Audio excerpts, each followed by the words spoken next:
During Corona, I realized what I wanted to change in my life every day.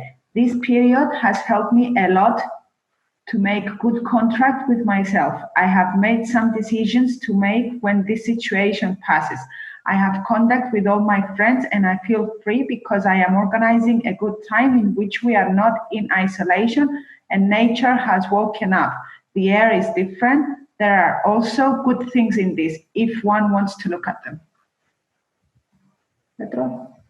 Okay, well, it's I would take the last part of the sentence, if one wants to look at them.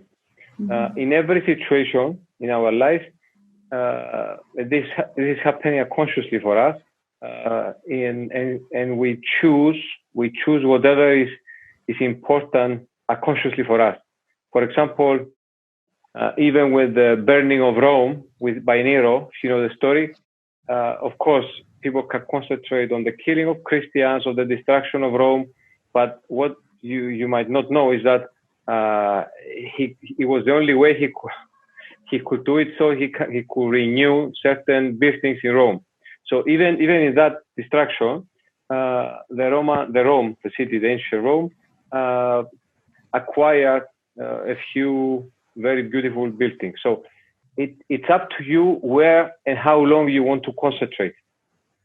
If you are a person who likes the drama and experiences all these things as dramatic, and probably you are doing that in other periods of your life, then this is what you will get from the situation.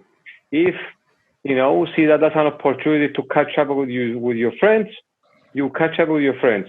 If you see that that's an opportunity to connect the family, because probably you were not speaking about anything else before, but now there is this crisis, and now you can all sit around the table and speak about this drama and infliction of the coronavirus, then you will connect your family through this dramatic situation.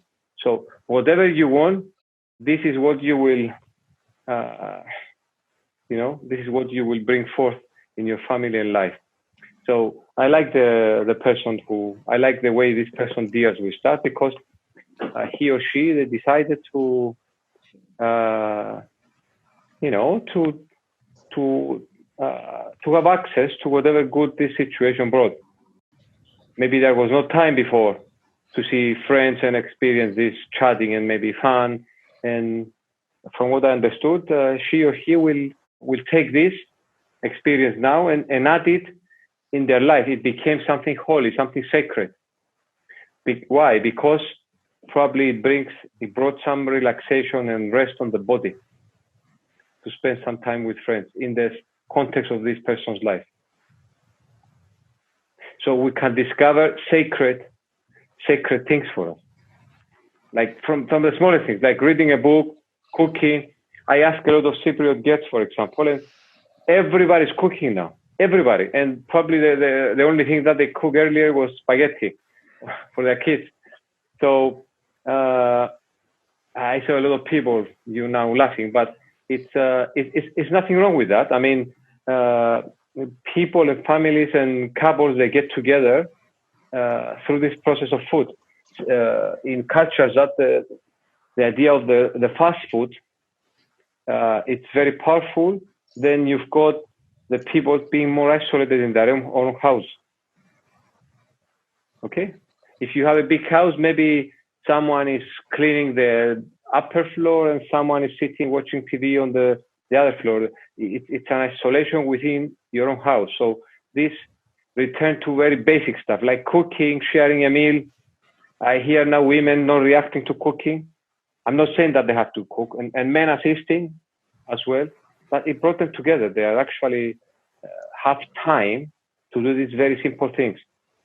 So one of the things that changed into this person's life that gave the comment is the perspective of time.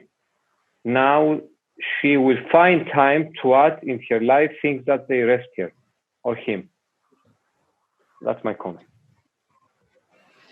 Penny? Yeah, I mean, in a way, what this question has brought, and Petros' response as well, begins to elaborate what I refer to when I say miracles. For me, miracles are things that we cannot predict or explain exactly how they come about, and yet they do even in unexpected, especially in unexpected circumstances. And as Petros said as well, we know this in psychoanalysis, but it's really an opportunity to discover how radically true it is that whatever you anticipate, that's what you will create in your life and in your experience. So it depends what you want. For some people, actually, going through the suffering is important. For some people, the bonding around a common problem is the way they understand how to relate to each other. So if that's important, that's what you will cultivate. So whatever it is that you want, whatever it is you believe is in your interests. Sometimes we focus on very difficult things, and we spend a lot of time with them because we believe that that's the best way forward. Yes, I mean I've done that. Given a lot of attention to very difficult things because I believe that fundamentally that it was important to take that road. So really you have the maximum range here to notice that what you want most is what will obtain. And it's great to have these very nice moments with family, but even, deeper challenges, in a way it comes to be revealed what your desire is. So your desire will be revealed to you by what you discover that you pursue. Because whatever we do is a self-fulfilling prophecy. If I think that things will be bad, they will be. And if I really think that somehow, however bad they get, there'll be a way through, that's what will happen. Because that's the power of our minds and how we experience what unfolds in life through the filter of our fantasy. This is why we have this concept, because there is not one of us who lives life in the same way as everybody else. We each have to go through it according to our priorities, and we see that fulfilled. And sometimes it's more painful than others, but each person has their own journey about how they want to experience life. But you don't have to have something imposed on you by someone else.